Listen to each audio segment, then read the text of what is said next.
എല്ലാവരും സുഖമായിട്ടിരിക്കണമല്ലോ അല്ലേ? ഇന്നൊരു വാട്ട ഈറ്റിൻ്റെ ഡേ ആണ് കേട്ടോ. നല്ല മഴയായിരുന്നു രാവിലെ. അപ്പം നല്ല മഴയത്ത് നല്ലൊരു ചൂട് കട്ടൻ ചായ കുടിച്ചു രാവിലെ. ഞാൻ കട്ടൻ ചായ കുടിക്കുന്നതിനായിട്ട് ചെയ്തിട്ട് വേറെ എന്തോ ആണെന്ന് വിചാരിച്ചിട്ട് 18 അളവ് കൊടുക്കുന്നുണ്ട് തട്ടിപ്പറിക്കാൻ. രാവിലെ തന്നെ മുട്ടകളെല്ലാം കൂടെ വാരിക്കൂട്ടിയിട്ട് അട്ടിയിട്ട് പുഴുകുന്ന പരിപാടിയിലാണ് അമ്മ.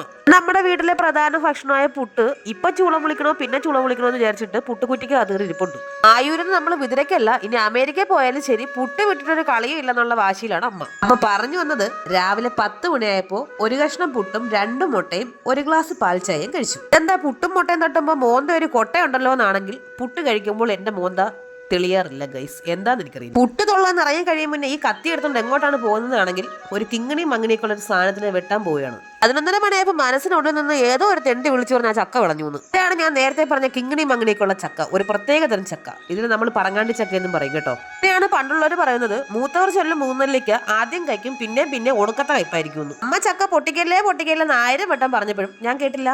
ഞാൻ വലിയ കാര്യം ചെന്ന് പൊട്ടിച്ചു. എട്ടി നോക്കിയപ്പോൾ ചക്ക ഒരല്പം പോലും മൂത്തിട്ടില്ല. അമ്മയുടെ കയ്യിൽ നിന്ന് അറഞ്ചം പുറഞ്ഞ പൊട്ടിയിൽ കിട്ടുന്നതിന് മുന്നേ ഞാൻ ഓടിത്തള്ളി. പിന്നെ ഒരു 11:30 മണിയായപ്പോൾ മര്യാദയ്ക്ക് കളിച്ചോണ്ടിരുന്ന കൊച്ചിനെ വിളിച്ചോണ്ട് ഞാനന്ന് അക്ഷയയിലേക്ക് പോയി. അവിടെ ചെന്ന് അക്ഷയ പൂട്ടിട്ടങ്ങനെ കണ്ടപ്പോഴാണ് ഓർത്തത് ഇന്ന് ഞായറാഴ്ചയായിരുന്നു എന്ന്. പിന്നെ പോയി നാണം കെട്ട ക്ഷീണം മാറ്റാൻ വേണ്ടിയിട്ട് ഒരു പൈനാപ്പിൾ ജ്യൂസും കുടിച്ചു. അങ്ങനെ അവിടെ ഇവിടെയൊക്കെ കറങ്ങി നടന്ന് വായി നോക്കിയിട്ട് തിരിച്ച് വീട്ടിൽ വന്നപ്പോൾ അമ്മ അതേ സുന്ദരി കുട്ടിയായിട്ട് ഒരുങ്ങി നിൽപ്പുണ്ട്. അയൽക്കൂട്ടത്തിന്റെ വാർഷികമാണത്രേ. അങ്ങനെ പോവാൻ കേട്ടോ. അമ്മ വാർഷികത്തിന് പോയതിന്റെ പിന്നാലെ നല്ല അതിഗംഭീരമായ ഇടിയും മിന്നലും മഴയും അങ്ങോട്ട് തുടങ്ങി. പുത്തൻ സാരി എടുത്തുണ്ടോ അമ്മ മിക്കാറും തിരിച്ചു വരുമ്പോൾ നനഞ്ഞ കോഴിയെ പോലെ വരേണ്ടി വരും. നല്ല മഴ പെയ്തപ്പോൾ നല്ല ചൂട് പായസം കുടിക്കാൻ തോന്നി. പിന്നെ പായസം ഇല്ലാത്തതുകൊണ്ട് അമ്മ പായസം വയ്ക്കാൻ വേണ്ടി വാങ്ങി വെച്ചിരുന്ന അണ്ടിപ്പരിപ്പ് മുന്തിരിങ്ങ ഉണ്ടായിരുന്നു, അത് കഴിക്കാന്ന് വിചാരിച്ചു. ആ പായസം വയ്ക്കാൻ വാങ്ങി വെച്ചിരുന്നോണ്ട് തന്നെ മിക്കവാറും അമ്മ വരുമ്പോൾ ഒരു ഒലക്കടി കിട്ടാൻ ചാൻസ് ഉണ്ട്. ഇച്ചിരി പിള്ളേർക്ക് കൂടെ കൊടുക്കുക, അടി ഷെയർ ചെയ്യാൻ ആരെങ്കിലും വേണമല്ലോ. 5 മണിയായപ്പോൾ വാർഷികത്തിന് പോയിട്ട് വന്ന അമ്മ അവിടെ നിന്ന് കിട്ടിയ പൊറോട്ടയും നല്ല ഒന്നാന്തരം ചിക്കൻ ഫ്രൈയും കൊണ്ടുവന്നു. വാർഷികത്തിനായിട്ട് കഴിക്കാൻ കൊടുത്ത സാധനം കഴിക്കാതെ വീട്ടിൽ കൊണ്ടുവന്നു വിചാരിക്കരുതേ. അവിടെ ഇങ്ങനെ പാഴ്സലായിട്ടാട്ടോ ഓരോരുത്തർക്കും കൊടുത്തത്.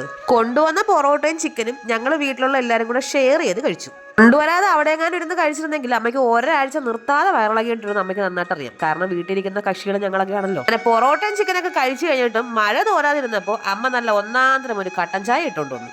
അങ്ങനെ വൈകുന്നേരം 6 മണിയായപ്പോൾ നല്ല ഒന്നാന്തരം ചൂട് കട്ടൻ ചായയും കുടിച്ചു. കട്ടൻ ചായയുടെ കൂടെ കഴിക്കാൻ പ്രത്യേകിച്ച് സ്നാക്സ് ഒന്നും ഇല്ലായിരുന്നു കേട്ടോ. അല്ലെങ്കിൽ തന്നെ ഇതെല്ലാം കൂടെ കുത്തിക്കയറ്റാൻ ആകെ ഒരു വയറല്ലേ ഉള്ളൂ. പിന്നെ അതിന്റെ കൂടെയാണ് ഇനി സ്നാക്സും കൂടെയാണ് അമ്മ. പുറത്താണെങ്കിൽ ഒടുക്കത്തെ മഴയും തണുപ്പും, അതിന്റെ കൂടെ നല്ല ചൂട് കട്ടൻ ചായ സൂപ്പർ അല്ലേ. രാത്രി 8 മണിക്ക് എന്റെ അമ്മയുടെ സ്പെഷ്യൽ രസം, തക്കാളിയും മറ്റേ അൽക്കൂലത്തെ സാധനങ്ങളൊന്നും ഇല്ലാത്തതുകൊണ്ട് അതൊന്നും ഇല്ലാത്ത രസം, കൂടെ നല്ല ഉണക്കമ്മയും വറുത്തതും ചോറും.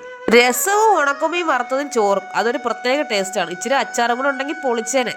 അച്ചാറില്ലാത്തോണ്ട് സൂപ്പർ അല്ലാന്നല്ല, ഇനി അമ്മ കേട്ടാ ഇനി നാളെ ഇതും കിട്ടത്തില്ല. അപ്പൊ ഇതൊക്കെയുള്ളൂ ടാറ്റ എന്ന് പറയാൻ തുടങ്ങിയപ്പോഴാണ് പോലെ ഒരു കാര്യം ഉണ്ട് കേട്ടോ. രാത്രി 9 മണിയായപ്പോ അച്ഛൻ പുറത്തൊക്കെ പോയിട്ട് വന്നപ്പോ നല്ല ചൂട് ഉഴുന്നോടെയും കൊണ്ടുവന്നിട്ടുണ്ട്. അങ്ങനെ അതിൽ നിന്നൊരു ഉഴുന്നോടെയും കഴിച്ചു.